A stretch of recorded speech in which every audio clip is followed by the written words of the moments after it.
Hello मित्रों, आप लोगों का अपने चैनल वी टीचिंग में बहुत बहुत स्वागत है। आज हम आपके लिए एक नया अध्याय लेकर आए हैं।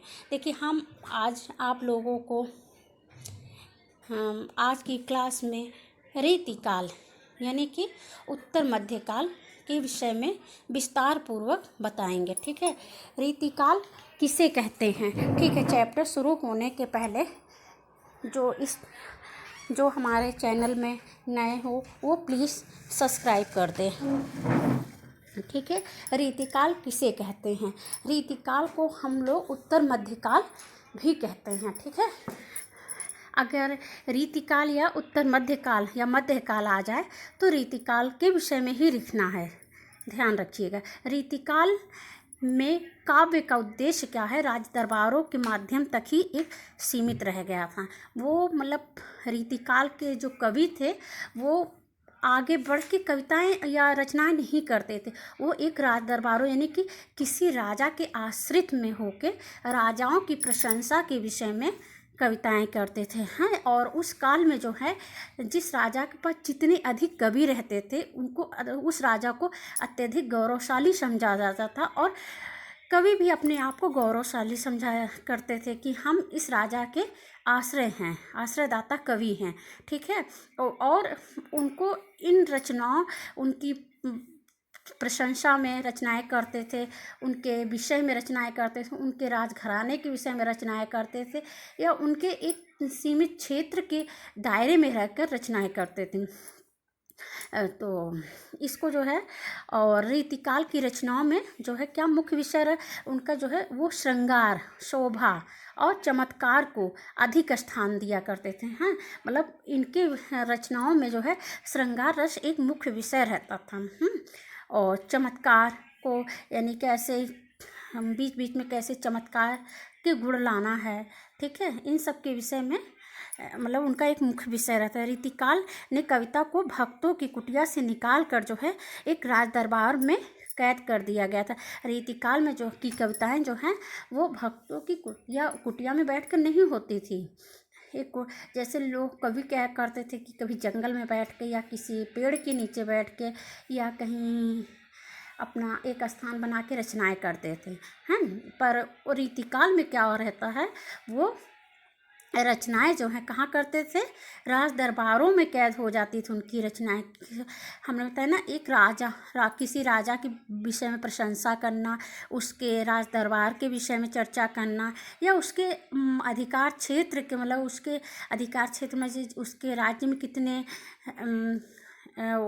कितना एरिया, एक एरिया आता है, जितना भी एरिया था उसके विषय में। हाँ, उसके दैनिक जीवन में, भौतिक जीवन में क्या होता है, कैसे होता है, सारा उसके मतलब राजाओं के विषय में ही रचनाएं करते थे। ठीक है, उनकी प्रशंसा के विषय में रचनाएं करते हैं।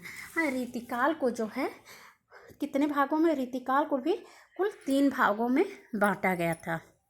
जैसे आचार्य रामचंद्र शुक्ल ने हिंदी साहित्य को कितने भागों में बांटा था, 4 भागों में। है, वैसे जो है रीतिकाल जो है, रीतिकाल को भी 3 भागों में बांटा गया है। जैसे कि रीतिबद्ध कवि, रीतिबद्ध और रीति सिद्ध, रीति मुक्त।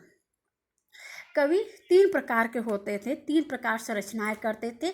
एक रीतिबद्ध कवि होते थे, हैं, दूसरा रीति सिद्ध होते थे, तीसरा क्या होते थे, रीति मुक्त होते थे। ठीक है, रीतिबद्ध भी जो है, देखिए इसमें एक डायग्राम के माध्यम से आप लोगों को समझ में आ रहा है ना, ये रीतिकाल, फिर रीतिबद्ध, रीति सिद्ध, रीति मुक्त।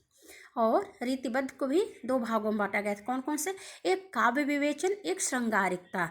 मतलब जो काव्य विवेचन है, जो काव्यांगों के विषय विवेचन, उनकी विवेचना करते थे, वो काव्य विवेचन ऐसे कवि होते थे। और जो श्रृंगारिकता के माध्यम से रचनाएं करते थे वो अलग कवि होते थे। ठीक है, तो रीतिबद्ध में भी कई तरह के कवि होते, जैसे है ना, एक परिवार में भी कई तरह के लोग होते हैं, उसी प्रकार इसमें भी कवि भी कुछ मतलब जैसे कि श्रृंगार रस से संबंधित रचनाएं करते थे, कुछ नहीं होता है कि वीर रस से संबंधित रचनाएं करते, सबका एक अपना अलग स्वभाव होता है कि मुझे कैसे रचनाएं करना है, किस माध्यम से रचनाएं करना है, ठीक है। उसी प्रकार रीतिबद्ध, रीतिसिद्ध और रीतिमुक्त 3 प्रकार से कवि रचनाएं करते थे। देखिए, रीतिबद्ध कवि लक्षण ग्रंथों की रचना कर रहे थे। हाँ, उस समय रीतिबद्ध कवि जो है लक्षण ग्रंथों की रचना कर रहे थे। वो साहित्य की परंपरागत, हाँ, जो साहित्य की परंपरागत प्रवृत्तियों तथा रस, अलंकार, छंद इत्यादि पर अधिक जोर देते थे। कौन कौन से, मतलब साहित्य की जो परंपरागत विशेषताएं रहती थी, जैसे रस, अलंकार, छंद इत्यादि पर अधिक जोर देते थे उस काल के कवि। हाँ, रीतिकाल के कवि। श्रृंगार और प्रेम उनका मुख्य विषय रहता था। श्रृंगार रस और प्रेम उनका जो है क्या रहता था, मुख्य विषय रहता था उस काल के कवियों का। रीतिसिद्ध कवियों की कविता जो है रीतिबद्ध कवियों की तुलना में अधिक उत्कृष्ट मानी जाती थी। रीतिसिद्ध कवियों की कविता जो है रीतिबद्ध, हाँ, जो रीतिबद्ध कवि होते थे उनकी तुलना में अधिक उत्कृष्ट नहीं रही, क्योंकि वो काव्यांगों के चक्कर में नहीं रहते थे। हाँ, रीति मुक्त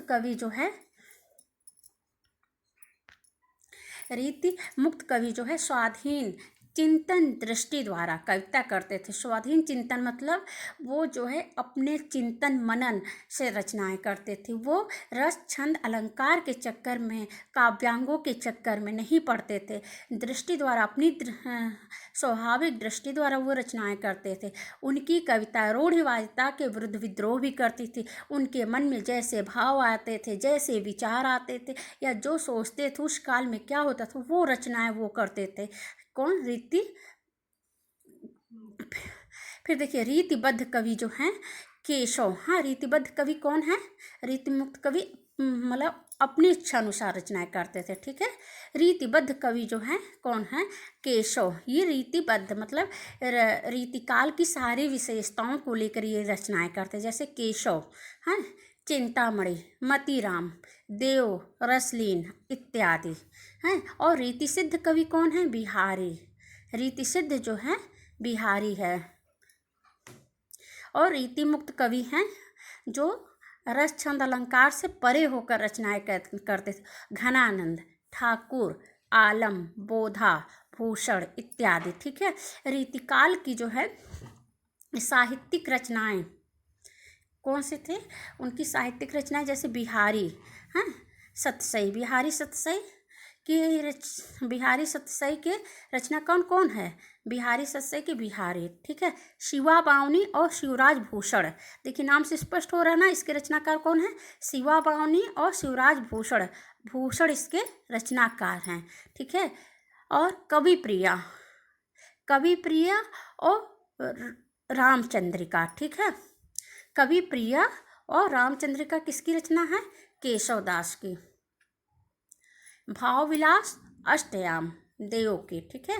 सुजान और विलास कोक सागर, सुजान, विलास और कोक सागर, ये किसकी रचनाएं हैं?